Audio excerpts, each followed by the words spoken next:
नमस्कार। आप देख रहे हैं लॉ मेड सिंपल, जहां हम कानून को आसान भाषा में समझाते हैं।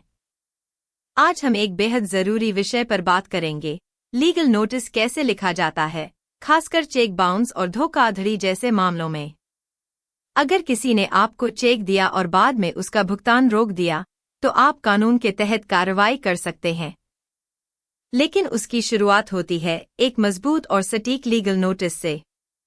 इस वीडियो में हम आपको बताएंगे लीगल नोटिस का सही फॉर्मेट, किन बातों का ध्यान रखना चाहिए और कौन कौन से कानून इसमें लागू होते हैं।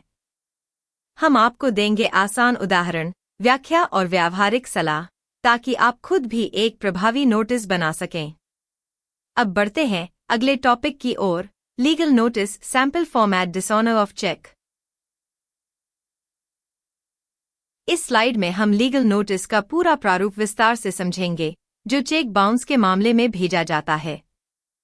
सबसे पहले नोटिस के शीर्ष पर अधिवक्ता का नाम और पता लिखा जाता है। यह दर्शाता है कि नोटिस किसी कानूनी प्रतिनिधि द्वारा भेजा गया है, जिससे इसकी गंभीरता और वैधता बढ़ जाती है। इसके बाद नोटिस की तारीख लिखी जाती है, जो बहुत महत्वपूर्ण है क्योंकि इसी तारीख से 15 दिन की कानूनी समय सीमा शुरू होती है। अब आता है प्राप्तकर्ता का नाम और पूरा पता। यह स्पष्ट और सटीक होना चाहिए ताकि नोटिस सही व्यक्ति तक पहुंचे और बाद में कोई भ्रम न हो। इसके बाद विषय पंक्ति आती है, जिसमें लिखा जाता है, legal notice under section 138 of the negotiable instruments act 1881 dishonour of cheque. यह विषय पंक्ति बताती है कि नोटिस किस कानून के तहत भेजा गया है और किस मुद्दे पर आधारित है।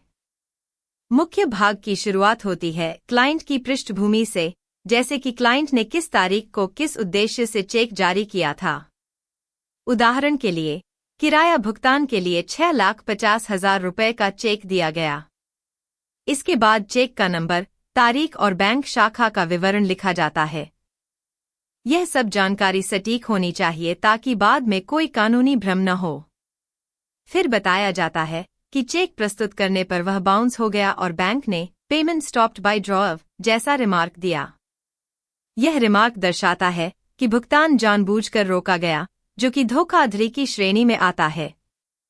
इसके बाद नोटिस में यह आरोप लगाया जाता है कि प्राप्तकर्ता ने जानबूझकर चेक दिया और फिर भुगतान रोककर क्लाइंट को धोखा दिया, जो कि धारा 138 के तहत अपराध है और आईपीसी की धारा 420 भी लागू हो सकती है। अब नोटिस में मांग की जाती है कि प्राप्तकर्ता 15 दिनों के भीतर पूरी राशि का भुगतान करे। यह समय सीमा कानून द्वारा निर्धारित है और इसका पालन अनिवार्य है। साथ ही 5,000 रुपये नोटिस खर्च की मांग भी की जाती है, जो क्लाइंट को मानसिक और कानूनी नुकसान के लिए होता है। अंत में चेतावनी दी जाती है कि यदि भुगतान नहीं हुआ तो क्लाइंट आपराधिक कार्यवाही शुरू करेगा। नोटिस का समापन अधिवक्ता के हस्ताक्षर और क्लाइंट के नाम के साथ होता है। यह दिखाता है कि नोटिस कानूनी रूप से तैयार किया गया है और क्लाइंट की ओर से भेजा गया है। ध्यान रखें, नोटिस की भाषा औपचारिक, तथ्यात्मक और सम्मानजनक होनी चाहिए। कोई भावनात्मक या अपमानजनक शब्द नहीं होने चाहिए। सभी विवरण, जैसे तारीखें, चेक नंबर, बैंक का नाम, सटीक और प्रमाणित होने चाहिए। और सबसे महत्वपूर्ण बात यह है कि यदि यह नोटिस किसी अधिवक्ता द्वारा भेजा गया हो, तो इसकी कानूनी प्रभावशीलता और गंभीरता कहीं अधिक होती है। कोर्ट में ऐसे नोटिस को अधिक वजन दिया जाता है और यह दर्शाता है कि शिकायतकर्ता ने उचित कानूनी प्रक्रिया अपनाई है।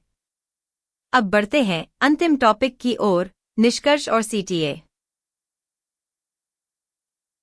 तो आपने आज सीखा कि लीगल नोटिस कैसे लिखा जाता है, खासकर चेक बाउंस और धोखाधड़ी जैसे मामलों में।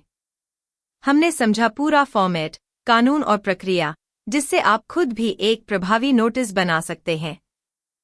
नेगोशिएबल इंस्ट्रूमेंट्स एक्ट की धारा 138 और आईपीसी की धारा 420 जैसे कानूनों को समझना हर नागरिक के लिए जरूरी है। लीगल नोटिस न सिर्फ कानूनी कार्रवाई की शुरुआत है, बल्कि यह आपके अधिकारों की रक्षा का पहला कदम भी है। उम्मीद है यह जानकारी आपके लिए उपयोगी रही होगी। अगर वीडियो पसंद आया हो तो लाइक करें, शेयर करें और सब्सक्राइब करें लॉ मेड सिंपल चैनल को। हम आगे भी ऐसे ही आसान और उपयोगी कानूनी विषयों पर वीडियो लाते रहेंगे। अब मिलते हैं अगले वीडियो में, तब तक के लिए नमस्कार।